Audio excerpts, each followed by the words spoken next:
Actually, katatapos lang po ng aking ibang private reading. Medyo plakda po ako ngayong araw na to sapagkat medyo pagod po ako. Pero pagdating ko po sabak sa private reading, pero hindi po ako nagsisisi kasi ang dami ko pong nakausap na masasaya, na kailangan ng tulong, no? Ng mga tao, masasayang po yung paghihintay nila kung hindi ko po kakayanin. So tagang kinaya ko po, tsaka ang lakas po kasi ng energy ngayon. So I really have to, alam niyo po yun, talagang kahit pagod ka, no, maging talagang laban at laban lang, no. So kamusta po kayo? Nalakas pa rin po because sunod-sunod na po yung reading natin, kaya hindi po ako nakakasagot ng mga messages and sa messenger, no. Pagpasensyahan niyo po kung hindi po ako nakakasagot, sobrang busy lang po talaga, pero I'll make sure to answer you po all. Okay, game na po. Ano kaya po ang pwede nating makita sa mga oras na to, no? Fear of change, playing safe, no? Difficulties, they have doubts sa sarili nila, may doubts na po sila sa pinasok nilang sitwasyon. Ngayon, medyo may feeling po sila na parang nasasaktan na din sila, no? Or somehow parang hindi nasasaktan, eh. Parang meron na rin po silang nararamdamang guilt, no? So, kahit papano po, no, itong matigas na taong to, kahit papano po, ay nakakaramdam na din pala siya ng guilt sa'yo, no? So, yun po ang title natin. Kahit papaano,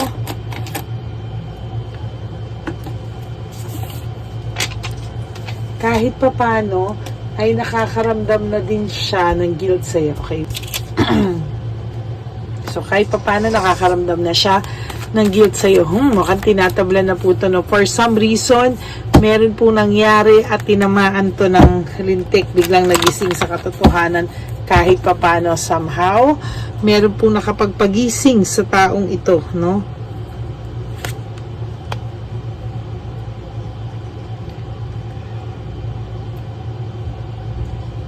Ang taong ito po ay hindi swerte sa trabaho, no? Lagi po siyang may responsibility. Yung responsibility niya po ay nagiging burden kasi wala po talaga tong swerte sa trabaho, no? Mas angat ka po sa kanya, mas meron ka pong success, mas successful ka po sa partner mo, no? Mas masipag ka din, mas hardworking ka rin, at may responsibilidad ka, no? Mas responsable ka kumpara sa kanya, no? So, kaya po siya nakakaramdam ng guilt din sa'yo kasi somehow, nakikita niya po kung ano yung sinasakripisyo mo na hindi niya po, ngayon po, nagkakaano na po siya, no? Nagkakaano na po siya sa sarili niya, no? Na kahit papano po ay nakakaramdam na po ito ng pagkahiya, no? Nakakaramdam, ayun, kahit papaano ay nakakaramdam na din siya sa'yo ng, ano ba to? Kahit papaano ay nakakaramdam na din siya ng guilt at hiya sa'yo. Yun ang title. Unti-unti po, no? Itong mga pambababae niya po ay iniiwasan niya na unti-unti. Pinipilit niya pong iwasan na, no? Lack of commitment, no? Full success living beyond means, meaning hindi na po ito kumbaga kung ma-pride pa po ito sa ngayon sa inyo, halimbawa, no, hindi na po totoo yan kasi nakakaramdam na po siya ng guilt sa'yo at hiya sa'yo. So kung halimbawa po, no, na ang feeling mo po ay hindi siya nahihiya, well, nahihiya na po siya at kahit papano po ay may guilt na po itong taong to sa'yo. No? Saglit lang po ang lamig lang po ng aircon, papatayin ko lang. So kahit papano po, no, ang taong yan ngayon ay somehow, no, nakakaramdam-ramdam na rin po siya ng hiya. No, nakakaramdam-ramdam na rin po ito ng kumbaga medyo nagigising na po siya sa katotohanan ng buhay, no? So kahit yung mga unresolved issues at emotional baggage, unti-unti po masisettle, maaayos. For those of you na nagtatrabaho sa ibang bansa, kailangan nyo din daw po, no, na itong taong to ay pag nagbago, no, kailangan nyo rin pong tulungan, no. Ito po ay sa mga taong totoong totoong nagsisisi, no, kahit papano, at may communication kayo, nagsisito, lumapit sa inyo, no. So, yan. May acceptance na rin po siya, no, na somehow medyo nagkamali siya, no. Kung ang taong to ay sobrang mataas ang pride, no, dumating po kasi siya sa na-frustrate po siya kasi po parang may na-realize siya na na something is wrong po, no. Something is wrong po. Meron kasi siyang emotional immaturity, medyo mas immature sa iyo ang taong to kumpara sa sayo, no. Gusto niya po ulit bumuo sa iyo ng isang bagong relasyon. Parang may nakukuha kong energy, Parang gusto niya pong bumuo ulit, no? Kaya lang po itong taong to ay medyo gipit siya or wala siyang ganong resources sa ngayon, ano? Pero idinadivert na po niya pabalik sa iyo ulit yung mga attention niya. Naghiwalay kayo or medyo may gulo kayo or naghiwalay kayo tapos medyo nawala siya sa inyo, leaving behind, walking away. Lumayo po ito, namili ng ibang landas. Pero somehow ngayon bumalik yung control, no? Bumalik yung control sa iyo, no? Kailangan mo daw pong ipahinga yung puso mo. Ibig sabihin, tanggalin mo po daw po yung stress. Kung gusto mo itong bigyan ng chance, i-let go mo raw po yung lahat ng negativity. I-let go mo daw po lahat ng makakapagpasakit sa'yo, no? Dahil ang dami nyo raw pong missed chance at lost opportunity na dapat habulin at dapat gawin. So, yung failure mo po, unti-unti, no? Mag-iiba po yung cycle, no? Yung mga sumaksak sa likod, unti-unti po yung maaayos. No direction na po sila. Nung iiwanan niya po ito para sa iyo, pero asahan mo po kahit pa paano mangungulit pa rin po yung babae, yung Chabilitang Palakano yan. Kasi sa totoo lang po, hindi sila papayag na maging okay kayo. Ayan po, there's loss of balance. Nawala ng balance si Chabilitang Palaka. Pero sa totoo lang po, no, overwhelmed din po yung person nyo sa nangyayari sa inyo. Kaya nagkaroon po siya ng reflection, no, and redirection, no. Nagkaroon po siya ng understanding sa sitwasyon nyo, and he really wants to have new beginnings, and a fresh start with you. Tingnan mo, very, very connected. It's Friday. Sobrang lakas po ng energy, no? At yung sinasabi ko po, tuloy-tuloy lang po yung bibig ko. At yung pagsabi ko po, pagbukas ng baraha, yun po yung lumalabas. Kung ano po yung sinasabi ko. No? Nakakilabo talaga po pag Friday. No? So, you want a new meaning in your life? No? Gusto niya pong bumalik sa dati. I-give up niya po yung mga taong nakasakit sa iyo, o i-give up niya po yung ano man ang meron siya na kinaayawan mo at kinagalit mo. Disconnected po siya sa taong yun, no? Wala po silang communication at all sa ngayon. No, gusto niya na maging free dun sa relasyong mali at i-explore ang bagong mundo na magkasama kayo or bagong chance na binigay sa'yo. Huwag mo naman daw po i-reject. No? There's resentment. Tulungan mo daw po to. Imbis na idikdik mo dito ng idikdik yung mga kasalanang nagawa niya sa'yo o isumbat mo ng isumbat, no? Kailangan daw po na leave everything behind and start anew, no? Kasi kung hindi mo naman po ito hindi mo man po ito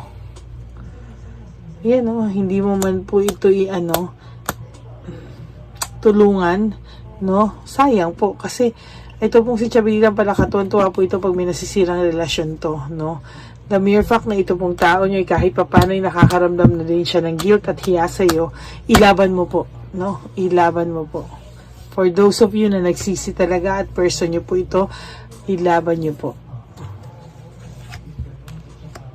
na may mental energy rin po niya kayo, naiisip niya po kayo ngayon. No, iniisip niya po yung mga nangyari at mga na-realize niya. He wants to recover from this. Ayan, no?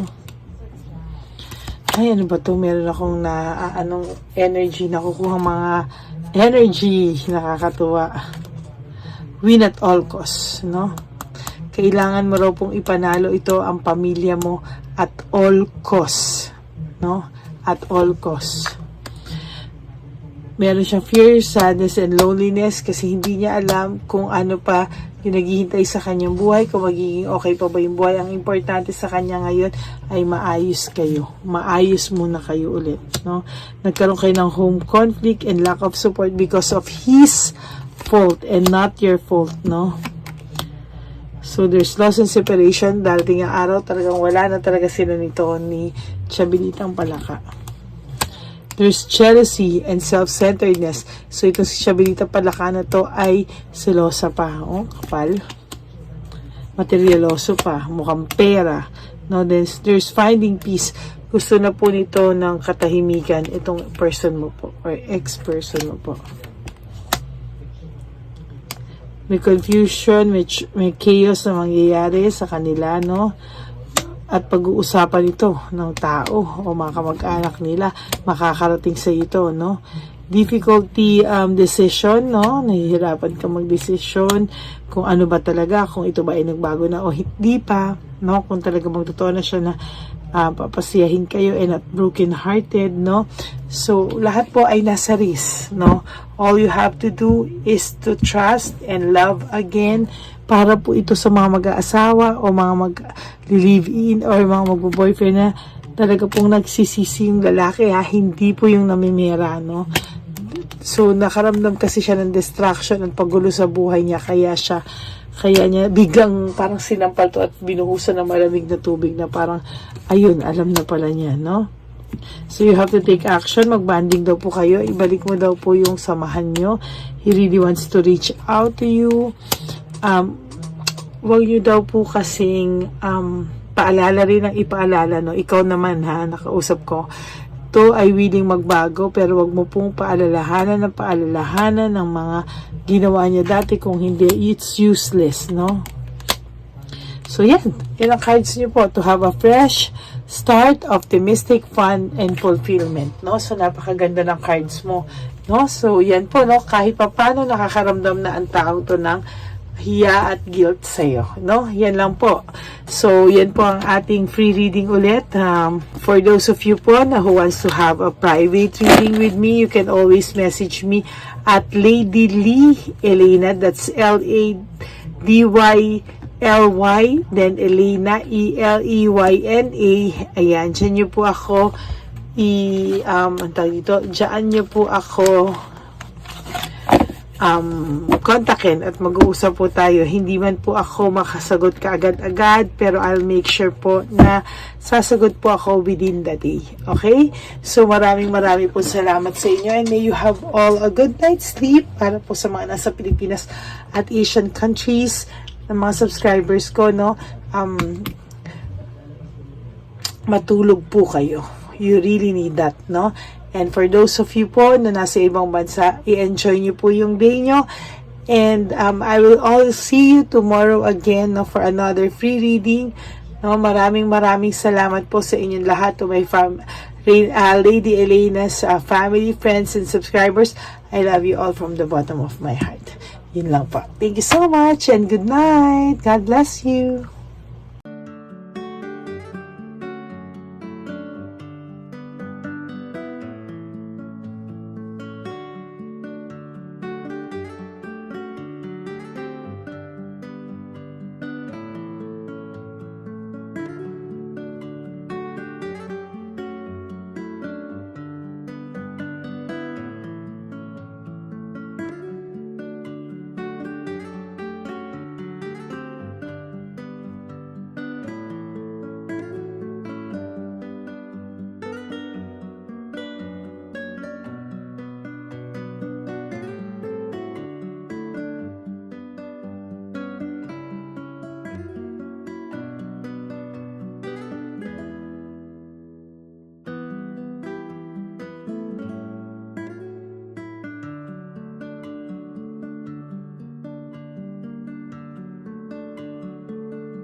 Uy, Pera. wala na, that's it? Ito po, pera. Ito pa pera, oh. Bigayan ni Papa Jesus. Pakain mo yan, ha? Jesus yan. Wala ka ng pera dyan, ha? Okay lang kami, okay lang kami. Para sa iyo yan, para sa iyo. Naman yan ang isip niya. Pagkain mo yan, ha? Saan ka pa? Bye-bye! Yung pagkain mo kunin. Bakit? Lagay mo lang po dito. Pati po. Taga po, may bibigay lang po kami sa'yo. Bigay po ni Papa Jesus. Yan, para po sa'yo yan. Ingat po.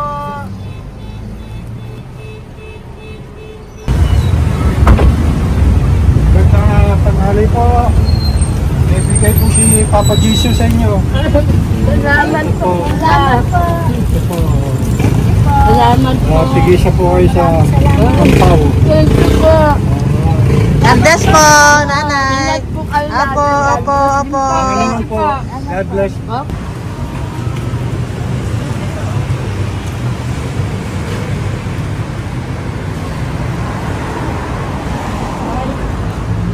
Bigay po ni Papa Jesus sa inyo.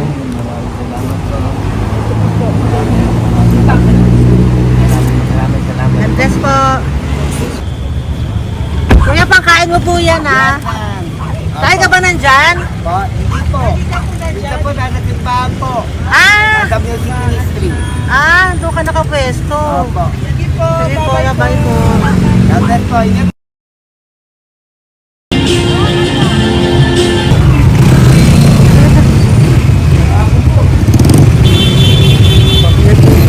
Papa Jesus. Thank you po, bye po. Meron pa eh. Yo, bigay po ni Papa Jesus. Salamat po. Yun.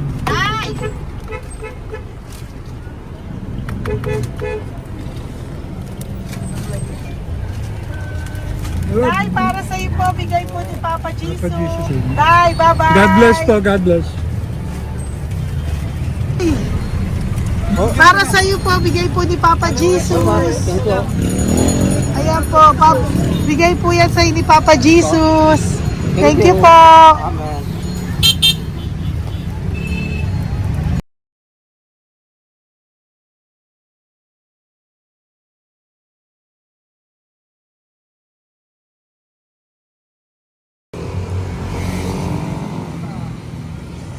Bigay ni Papa Jesus. Kaya pagkain aso ko ah.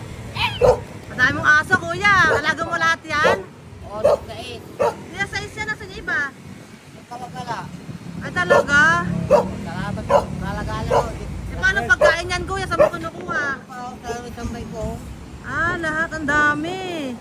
Ang dami niya pong aso. Oo. Oy, ang daming aso ni kuya. Sais. May nagbibigay sa inyo pagkain. Nangangalakal ako. Okay po. Tapos, Kaya mo kuya, pag nadaan ako, bibigyan kita ng dog food dito, ha? oo. Dito ka lang ba lagi? Oo, dito ako nagtutulog. Okay po, sige. Okay po. Marami din akong aso sa bahay, eh. Salamat po. Okay po. Isa. Kuya, pangkain mo yan, kuya.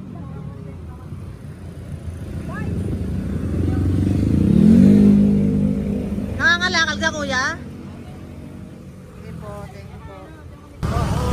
Maraming salamat, ma'am. May pagkain ka, nanay. Sa hirap ng buhay ngayon. Ba't nandito ka, nay? Tagasan ka ba? Yung arthritis ang sakit ko eh. Tagasan ka ba, nay? Sa plan, lado eh. Sa Pladway. Oo. Okay po.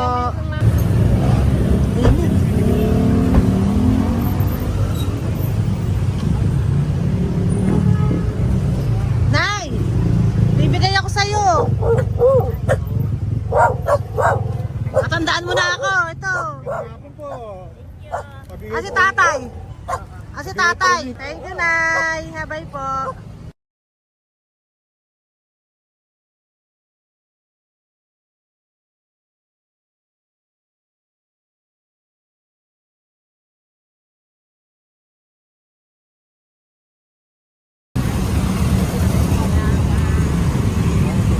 God bless, Nay. Thank you po. Pabigay po. Ay, bigay po ni Papa Jesus. Salamat po. Bigay po ni Papa Salamat po, Jesus. ate. Ito po. Oh. Salamat po. Bigay po ni Papa Jesus. Ito pa po. Salamat po, tay. Salamat po, tita. Bye-bye po. Maraming po salamat. Kayo, ate. Opo, ingat po kayo. Taga saan po Ingat kayo? po. Taga Tayabas, Quezon po kami. Mga aita po kami sa Quezon, mga katutubo. Sige, ingat po. God bless.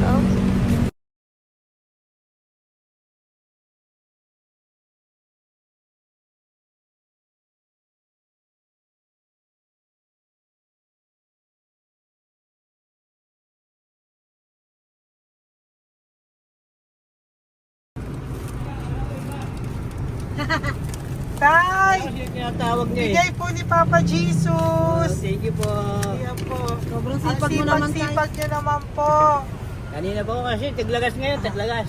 O, pang merienda niyo po yan, Sige po, ha? salamat po sa inyo. Tapos yung road bags po, Kala ko uwi sino niyo po. binubusinahan niya eh. Sige Sige po, na bye-bye po. Sige po, salamat po, bye-bye.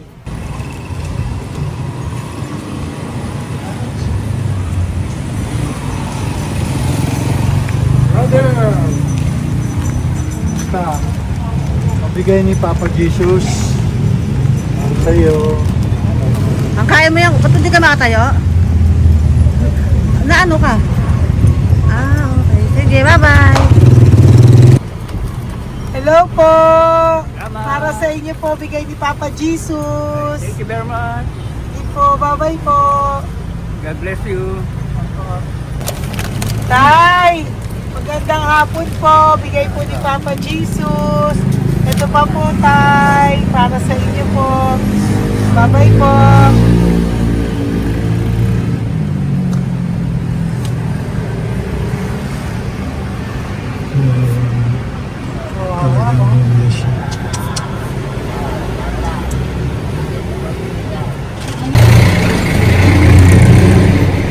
Ate. Na lang. Baka maano siya. Ito po, bigay po sa'yo ni Papa Jesus. Ito pa po, pera po. God bless po. Okay. Taga saan ka po? Sige, ingat ka po, Hello po, magandang hapon po. Ano po? Bigay po sa'yo ni Papa Jesus. Thank you, madam. Tsaka ito pa po, para po sa'yo. Salamat. Thank you po, ingat po. Thank you, ma'am. Sige po. Salamat. Akala ko, ma'am, bibili. Ay, hindi po, para sa'yo po yan. Bye-bye Thank you, po. ma'am.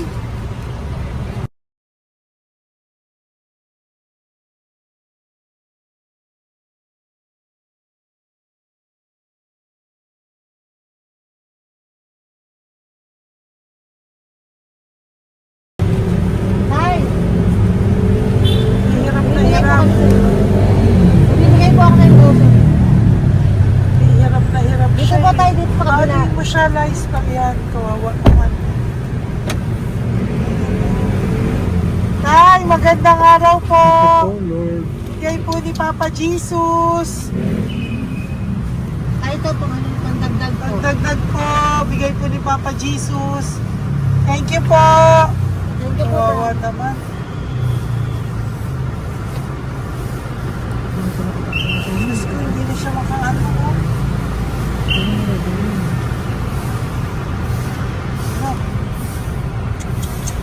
Pagkabang may dadalingin lahat. Ano kami yun, narinig ko lang. Siyempre, ang bigat niyan.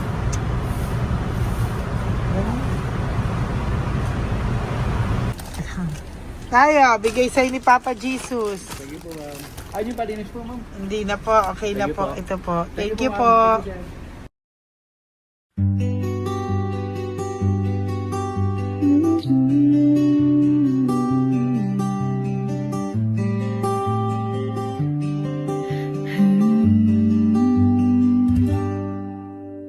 Nasa panahon ako ng kalungkutan, panahon na hindi ko alam ang gagawin.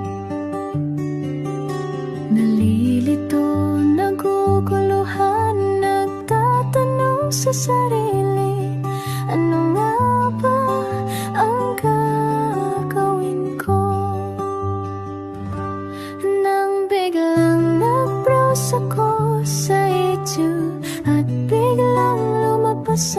channel mo. Ang mensahe na noon ay nilabas mo. Angkop sa nadarama ko. Unang beses lang dumaan ang channel mo sa browser ko. Hindi ako nagdalawang isip na hanapin ang Facebook account mo at mag-message sa'yo. Agad ka naman sumagot sa mensahe ko. Hindi ko alam ang damdamin noon, dahil parang may sumungaw sa aking pag-asa. Nang kaliwanagan sa dilim ng gabi, dumating ka, ikaw ang sagot sa panalangin. Salamat dumating ka at nakilala kita, Madam Elena. Nabago mo ang pananaw ko. Noon ay malabo, ngunit ngayon ay may linaw na tinatahak. Salamat sa Diyos, ikaw isang anghel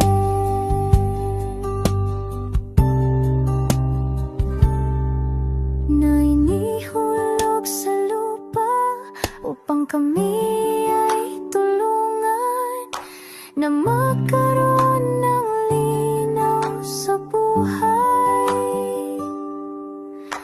Pinadaan sa'yo ang mensahe na nais iparating ng ating lumikha. Salamat sa